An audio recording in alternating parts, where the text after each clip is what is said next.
Welcome everyone to Aggregators and Brands show. Today my name is Hai. I'm the CEO and co-founder of Eva.Guru, a company, a technology and services company helping Amazon sellers to maximize their profits. I have Omar today, my co-host. Hey, how you doing all? And we have a special guest today, Murat Yetiş. And Murat is also from Izmir, where I am from too.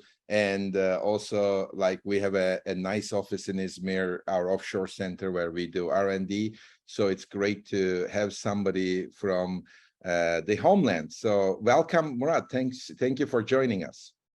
Thank you very much. It's a pleasure. So great to have you. So tell us about yourself, Murat, like, what you do, and we can take it from there. Actually, I'm in the logistics industry for the past 22 years, and I'm in the field called freight forwarding, which is handling all kind of logistics from delivery, customs, inland deliveries, and which includes land freight, sea freight, air freight, partial shipments, full shipments. Sometimes we have project shipments.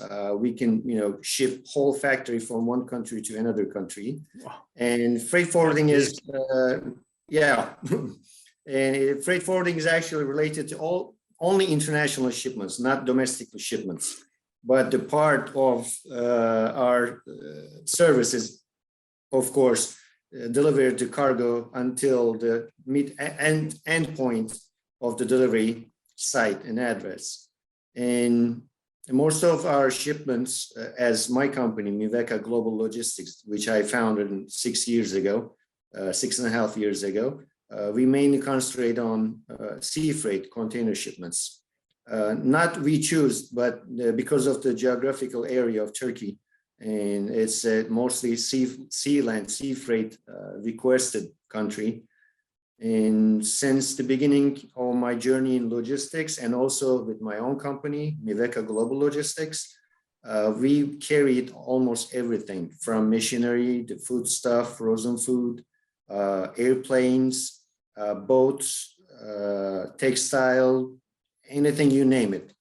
And it all depends on what the request is. It's on the sea freight or land freight or air freight, what the customers ask for. And the main thing is the biggest investment that we did, actually I did in my journey, was my name, because the service it's need to be qualified, because everyone can ship one cargo from one point to another. That's the easy part. But the hardest part is when you make a promise, when you give your word, you have to keep it when you ship a cargo from one point to another, because that's why I have 132 agents, independently freight forwarder companies in 74 countries, and 89%, 90% of these people are my old friend, which maybe we used to work in the same group of companies. Maybe I share some offices with these people, so they open their own freight forwarding company or they switch to another companies, but they always follow, or we actually followed each other.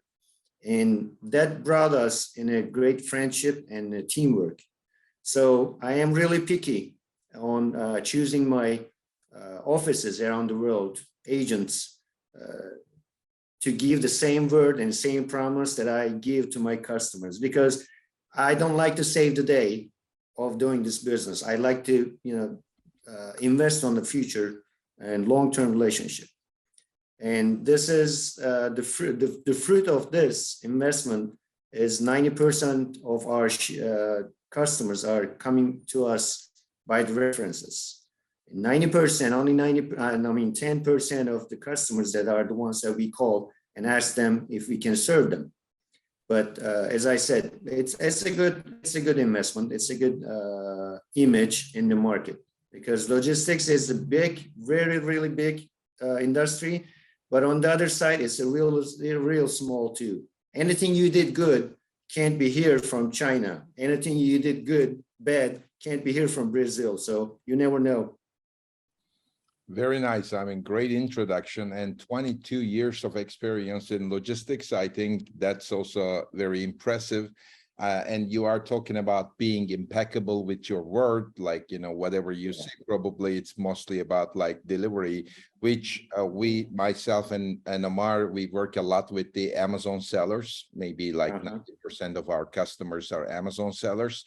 And I mean, obviously their biggest problem is like to have that timely delivery. Sometimes it's not in your hands, but at least they need to know as well, like, what is it, Exactly. like, you know, rather than just promises, like what is the real time frames of delivery. And we are having challenges from all the time. So as I mentioned, like, you know, we pretty much our audience is Amazon sellers. And you guys are doing a lot of global freight forwarding, looks like. So can we say that like you are also doing a lot of freight forwarding from China to US, China to Europe, taking care of a lot of Amazon sellers too? Exactly. From China to Turkey, from Brazil to Canada, from United States to Israel, you name it, because we have this great network. And if we don't find any agent in any of the countries that our customers request, we go with within the network to find a a trusty agent in that country. So it's not, as I said before on our conversation, it doesn't have to be related anything to Turkey. We do cross trade around the world. Great to hear. Okay. So one of the things that I wonder a lot, and Omar, I know you have a lot of questions too. You know, in the last years, together with the COVID-19, we have seen the prices of containers raising a lot, right? I mean, and one of the things that I'm seeing right now is the e-commerce is a little bit cooling down.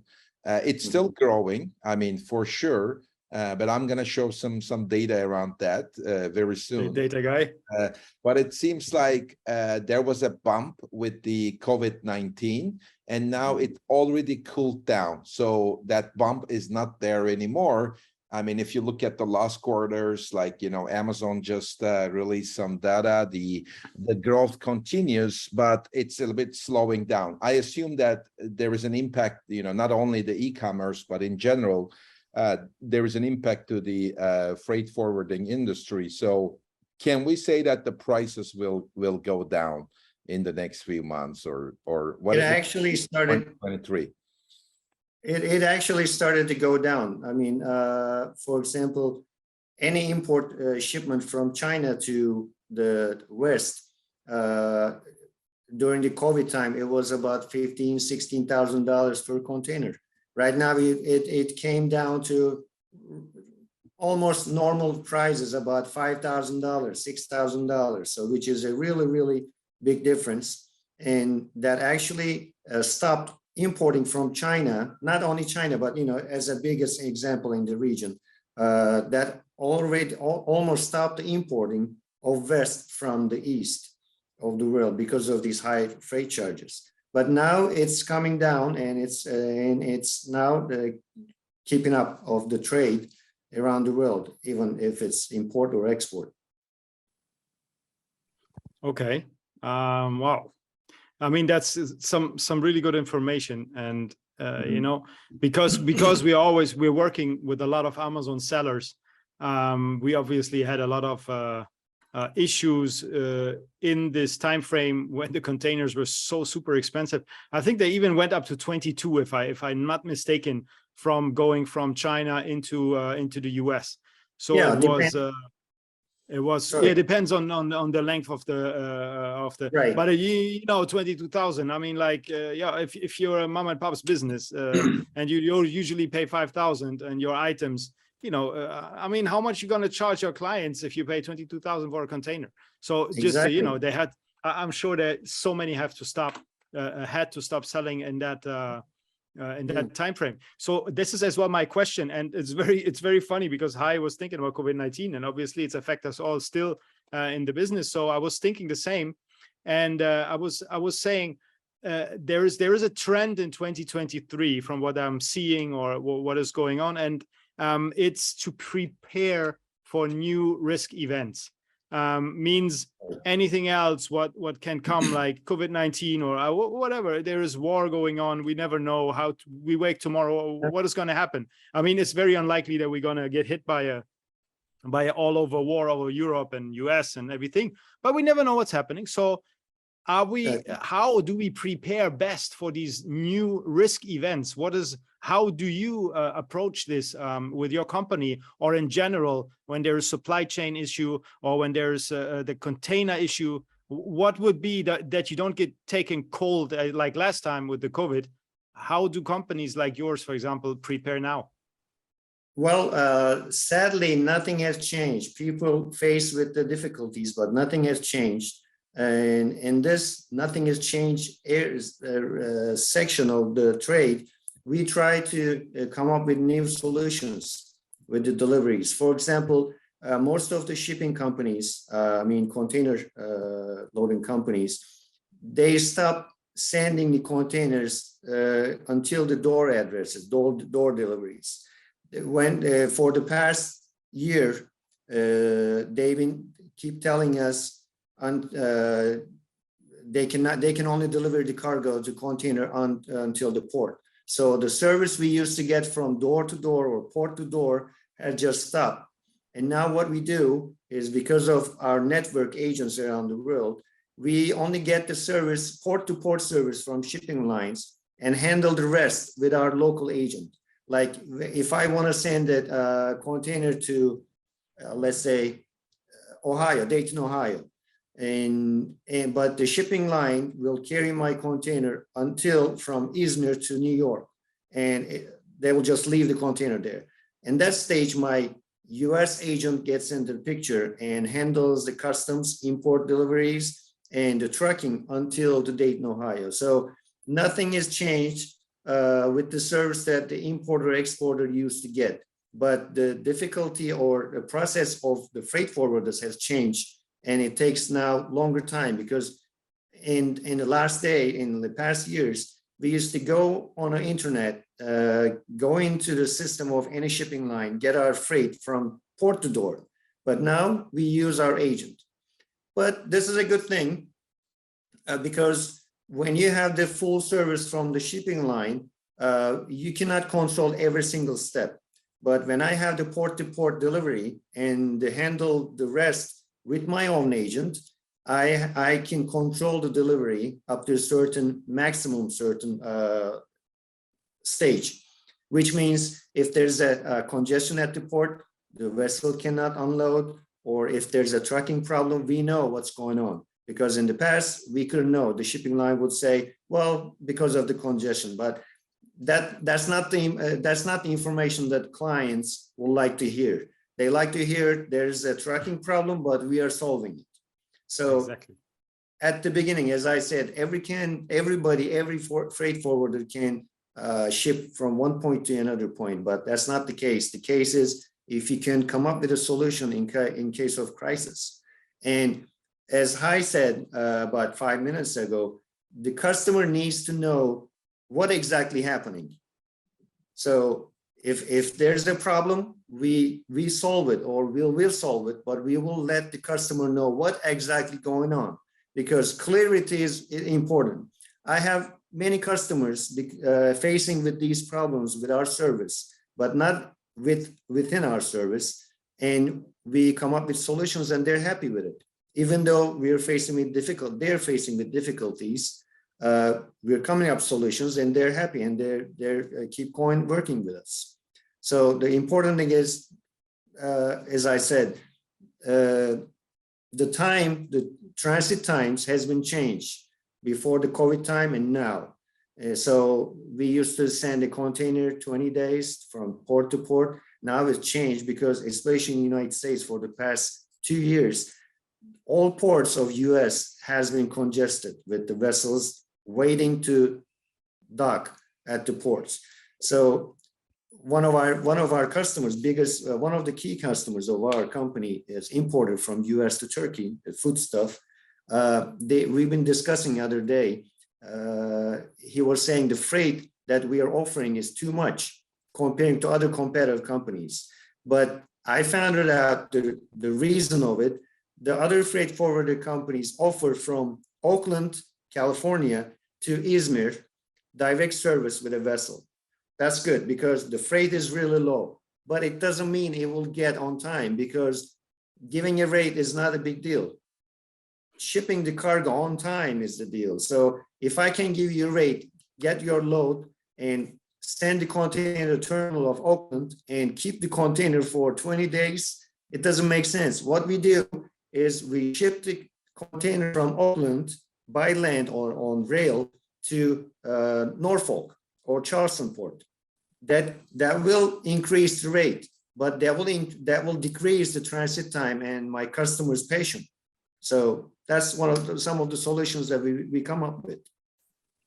Okay, so you're definitely preparing for everything.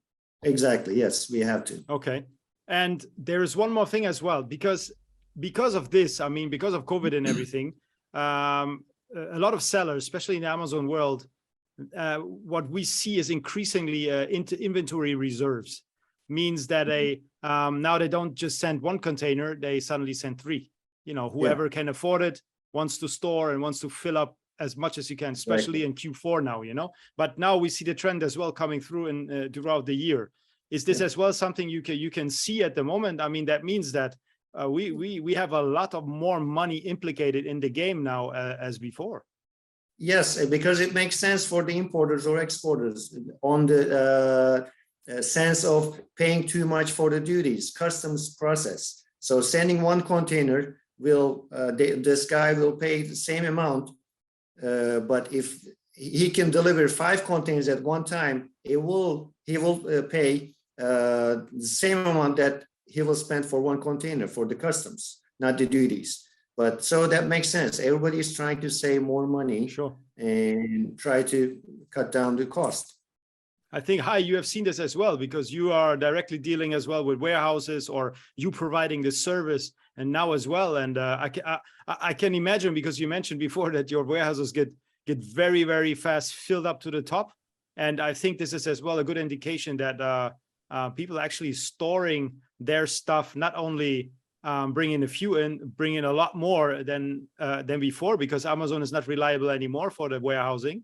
So Eva is taking care of the warehousing now, and yeah, the space must be very fast filled up. So is correct? Yeah, absolutely. So we recently expanded our warehouses in Houston and California by 3 times. Like we have now 120,000 square feet space.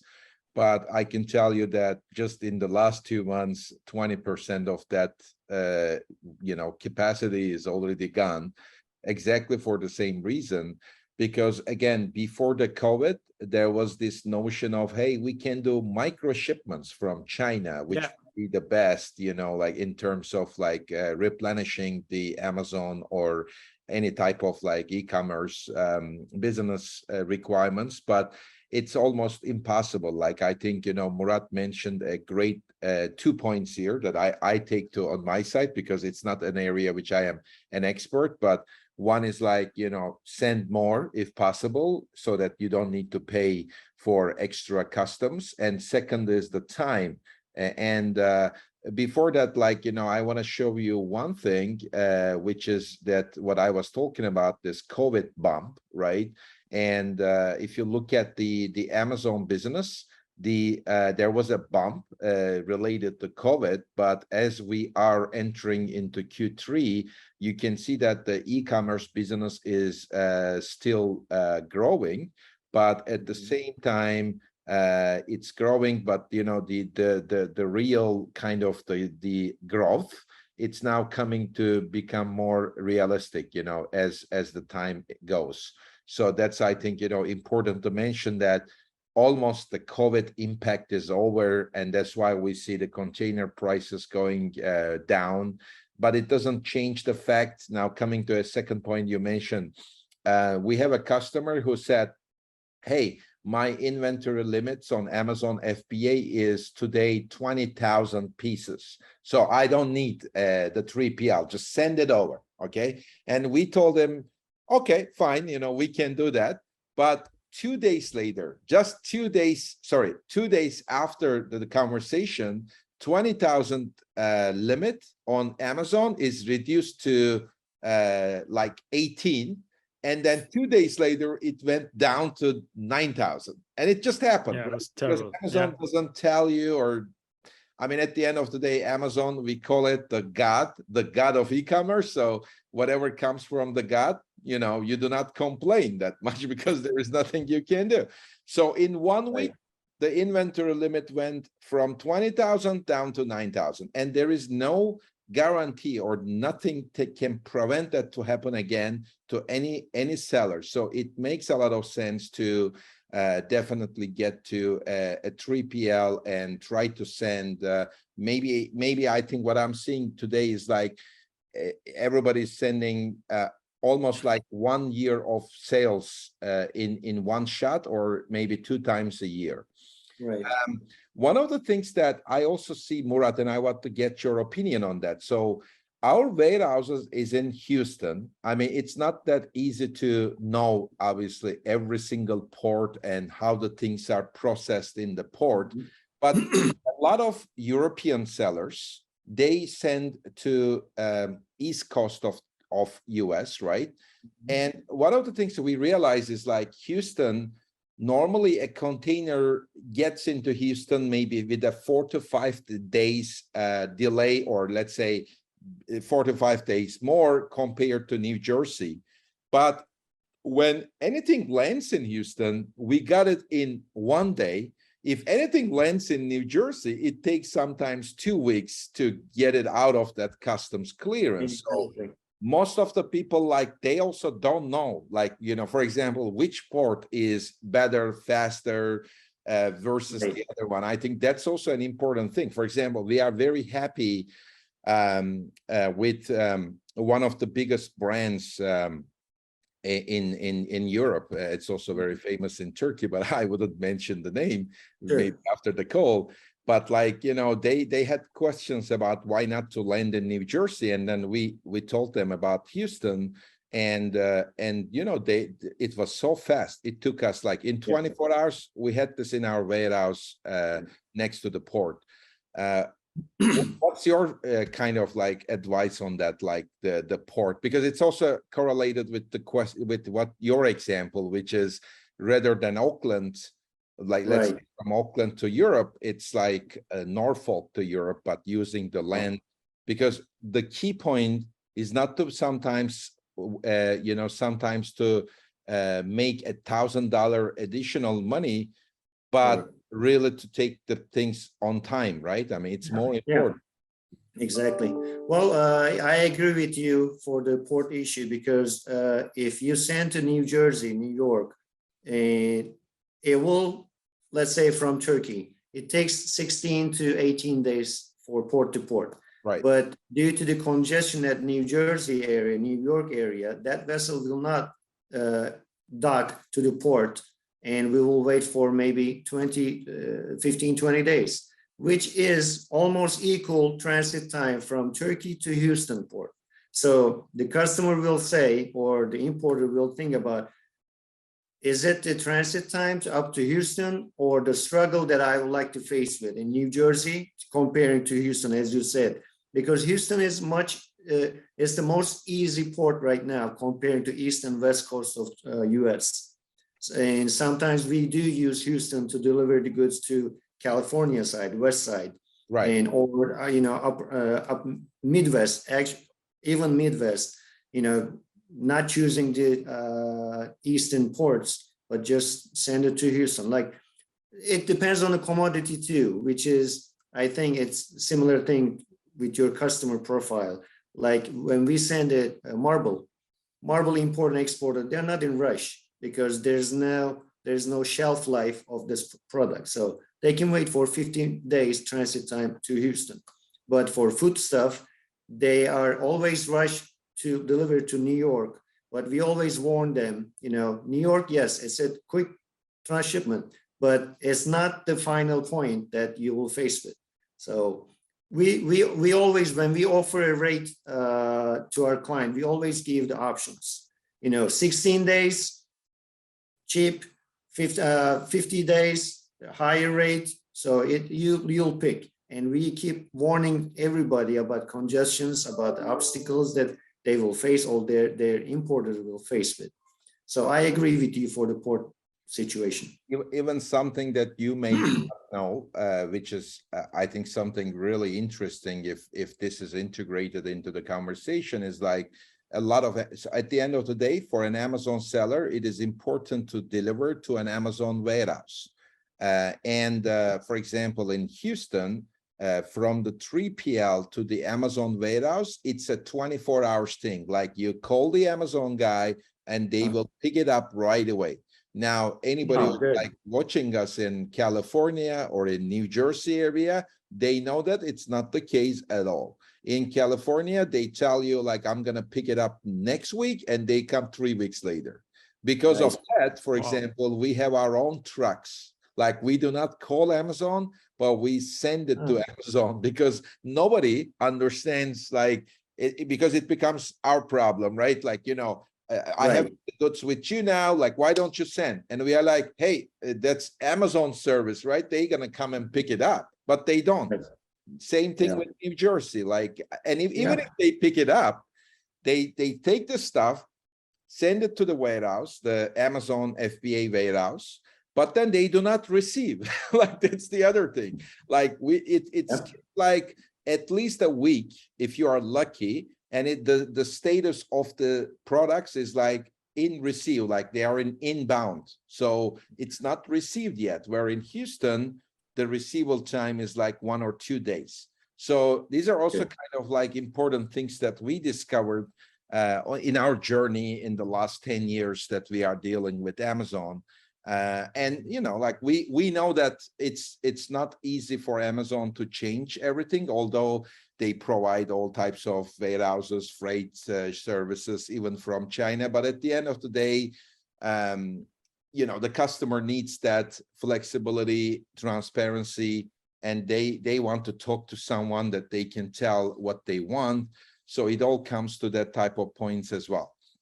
So maybe a question about Europe, like which ports, or what's the best way for example, let's assume a European customer wants to get their stuff to Amazon from China.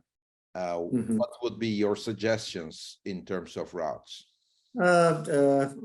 If we're talking about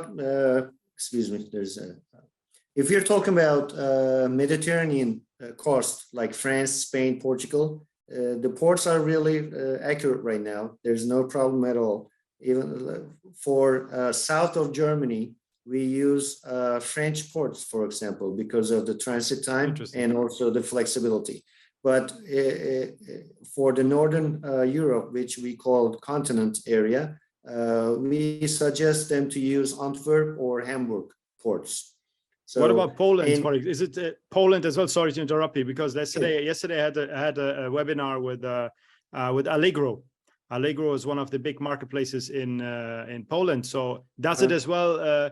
Would be my question for Poland. Would it be the same as well for Hamburg? Or? Yeah, there are 2 main ports in Poland, Gdansk and Gdynia, which are really accurate, and there's no problem with sending shipments to Poland to their own ports. If there's a problem on the sea freight, we use Black Sea ports to reach to Poland by inland also. Okay, wow. What about the Ukrainian situation? Doesn't impact you, or you do it through Romania? We have 2 options, through Romania or from Georgia. So, and there's no really vessel traffic right now as it used to be. So we use trucks. We use Ukrainian plated or Western Europe, Eastern Europe trucking companies. And also we use Georgian companies, Azerbaijani companies to deliver the goods from Turkey to the Caucasian area and Ukraine, actually.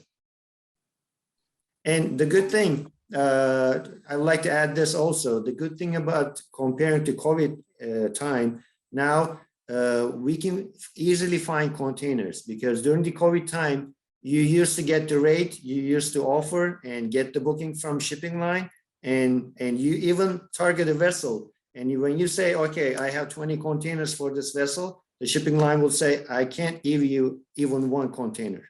So that was the case because of this East and West container war actually that happened between two big forces, powers of the world. And nowadays it's much easier to get booking. I mean, we don't really worry about if we're going to get the container or not. So because there are much new containers in the market, the shipping lines actually ordered for new containers and more than their capacity. So it's easy to find container also.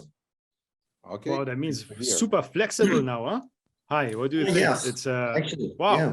You know, Yeah. although borders, although different things going on, you know, the container arrives. I mean, for example, like a country like Poland, it's if you look at the location, it's quite hard to reach. And if you go through Germany, obviously you have different tax laws, you have different, you know, you need to clear within Germany, you need to have, because the thing is in Allegro, you don't really need a VAT number. That's what I understood yesterday, what they told me. For the Allegro marketplace, you don't really need a VAT number. So you could theoretically ship into Poland, but obviously you don't cross Germany for that. You know, you can just ship it directly into Poland. Then you deal with their customs, and you would bring your goods into Poland, which I'm sure this will change very soon. But for now, that's amazing, and that's why I was asking actually, how do you ship it there? Because of the location, which is a bit complicated, especially when it's very cold.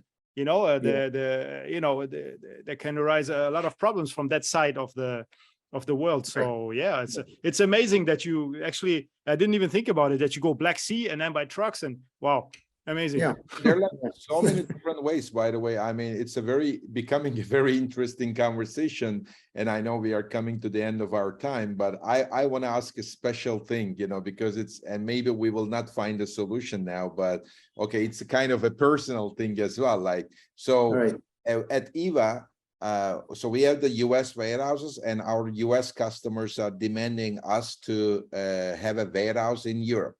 Now, this is a bit of a puzzle, right? Why? Because at the end of the day, we send it to an Amazon warehouse in Europe, and there are so many of them, right? Like 50 plus, which means that if you end up in, I don't know, Italy, you can send it to an Italian warehouse of Amazon, you can send it to a German warehouse, a Czech warehouse.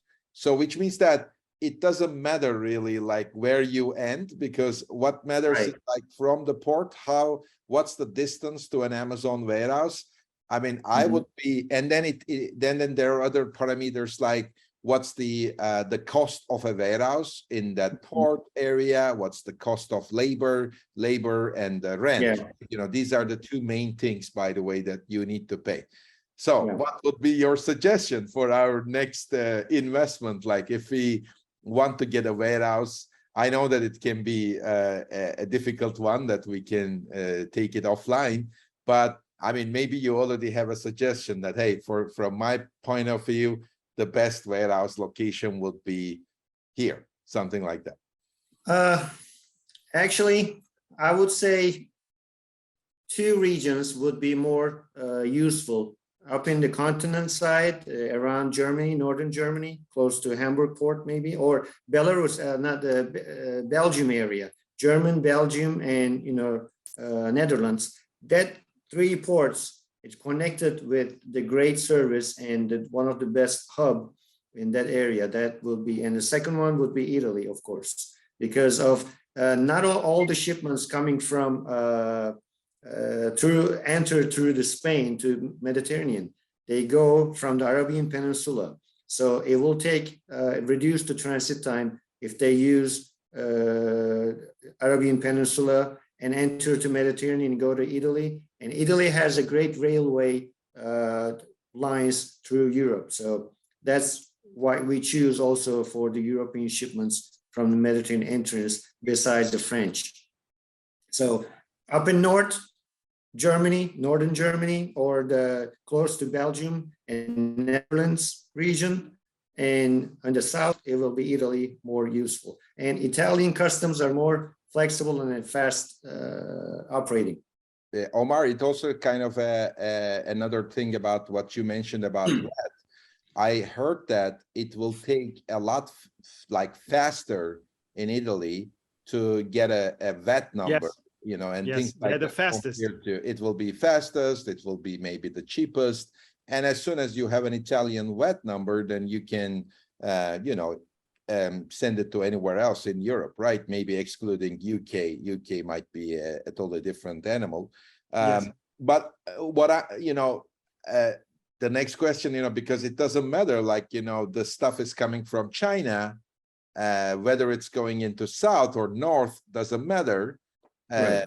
because there is like a couple of hours away from the train line you mentioned in Italy. There is a couple of hours away, there is a warehouse, same thing with Hamburg. Would it be faster from China to Italy, or would it be faster, cheaper? I don't know. There are different parameters right here to consider, because Italian, you know, probably again the labor cost will be cheaper compared to like Germany, you know, like Germany is very hard even to find that type of workers, and you know, the workers councils and labor, I mean, it's not the right. most effective. I don't know, what would be your, like, would it work for, you know, in terms of you know, from China to Italy or China to Hamburg? Transit time wouldn't be too much different. Maybe a week it will differ, but other than that, going through the process of customs and entry, maybe using the bonded warehouses also, Italy will be more eligible to use. Very nice to hear. And also by advising these information to you, I'm considering the services also from China, for example, to Italy, to Germany. How many shipping lines they serve, how easy to get vessels, how easy to get containers. And that's important also issue, because when you invest in Germany, but you find out the Italian, there are much shipping line served from China to Italy, the Germany will be out of question. So Italy will be more eligible again. Wow, that's great to hear, Omar. I think we should talk more with Murat about this, because definitely, because for me it's as well surprising, you know, because for a few months ago everyone was talking about the Netherlands and, you know, how good it is to just drive through and bring it to Germany. But I think over the costs nowadays, it's a big issue when we talk about big orders coming in, you know, and we're looking like 1 week less into Italy, which have a fantastic railway system as well to drive it up into the other countries. So I see I really see that it's a logic to that Italy going to get the traffic very soon. It's a popular country for the shipments, but also on the other side, you have to think about German ports, or Netherlands ports, are Dutch ports actually. They're much busier than the Italian ports. Yes, that's another case too. You know, there are ships trying to dock into on continent ports, where the Italian ports, they work randomly and they work really, really fast. I mean, same thing like with LA, where at some point last year there was like 1,000 ships waiting, you know, like in front. Yes, we checked the card. I think I'm not sure it was with you, but we checked the card, you know. Right. And the map, sorry. The map, and you know, like one of the things that I was like, because I'm based in San Diego, right? Like when I start, like, you know, any flights going to the north, and you can check that port and the area, the ships in LA easily. And right now it's much less crowded, of course, but during the COVID times, like the ships were waiting a lot. But it's an amazing conversation, right? I mean, we learned so many things now about like the European, maybe China to Europe using Italy, again, China to US, maybe using Houston as an alternative, you know, line. Also, like maybe sending more and ensuring that the custom clearance and that type of costs are incorporated into the overall calculation. Also, like it's not about the price only, it's about like time to deliver and getting an accurate, you know, forecast on that. So that's all super important stuff. So thank you very much, Murat, for the time. Thank you, Murat. It was very interesting. It was a pleasure to chat with you guys. Thank you very much. So thank you for joining us. So Have a great day, guys, and Thank whomever you. listening to us. Thank Have a you. nice See you weekend. later. Bye bye. Bye-bye.